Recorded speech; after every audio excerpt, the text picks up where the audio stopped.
Ano ang maaaring kaharapin ng isang magulang kapag napatunayang pinapabayaan niya ang kanyang anak? Maraming tao ang naniniwala na ang pagpapalaki ng anak ay pribadong usapin ng pamilya.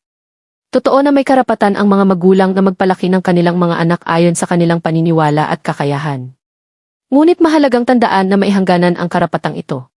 Kapag ang isang bata ay napapabayaan at nalalagay sa panganib, maaaring pumasok ang batas upang protektahan siya.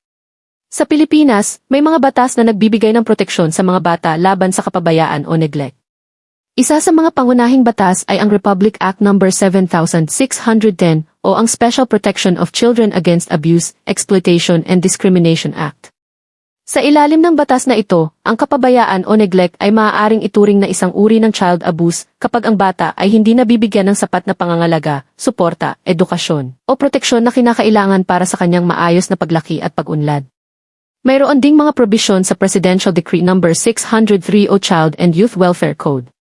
Nakasaad dito na tungkulin ng mga magulang na bigyan ang kanilang mga anak ng pagmamahal, edukasyon, moral na paggabay, pangangalaga sa kalusugan at proteksyon laban sa panganib.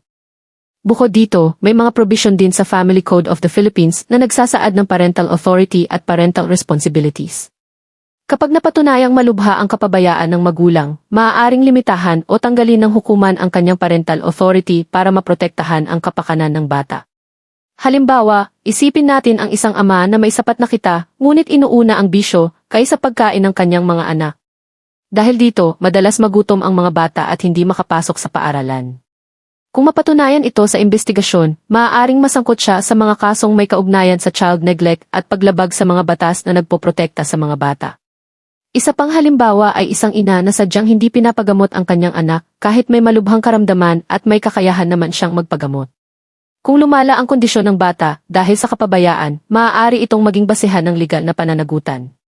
Mayroon ding mga sitwasyon kung saan iniiwan ang maliliit na bata nang walang bantay sa bahay o sa kalsada.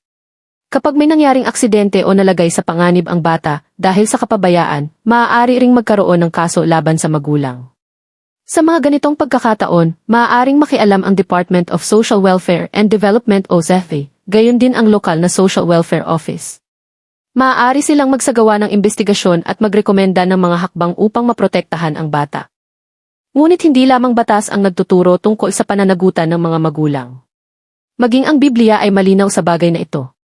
Sa unang Timoteo Kabanata 5 talata 8 ay sinasabi, "Ngunit kung ang sinuman ay hindi naglalaan para sa kanyang mga kamag-anak, lalo na sa kanyang sariling sambahayan, itinanggi niya ang pananampalataya at mas masahol pa kaysa sa hindi mananampalataya."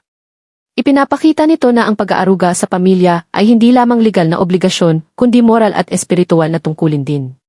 Sa Kawikaan Kabanata 22 talata 6 naman ay mababasa, "Turuan mo ang bata sa daan na dapat niyang lakaran, at kahit siya'y tumanda ay hindi niya iyon lilimutin."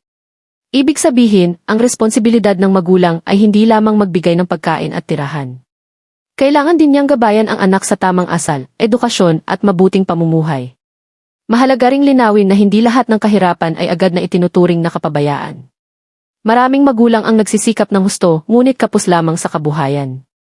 Karaniwang tinitingnan ng batas kung may sinasadya o malubhang pagkukulang sa tungkulin ng magulang, lalo na kung may kakayahan naman siyang gawin ang tama, ngunit pinili niyang pabayaan ang kanyang anak. Sa huli, ang pagiging magulang ay hindi lamang karapatan. Isa itong seryosong responsibilidad. Kapag ang isang bata ay pinabayaan, hindi lamang ang kanyang kasalukuyang buhay ang naaapektuhan, kundi pati ang kanyang kinabukasan. Kung may natutunan ka sa videong ito, huwag kalimutang i-like, i-share, at i-follow ang page o channel na ito para sa mas marami pang usaping batas, karapatan, at mga kaalamang makakatulong sa ating pang-araw-araw na buhay. Mag-subscribe o mag-follow para sa higit pang tutorial tungkol dito.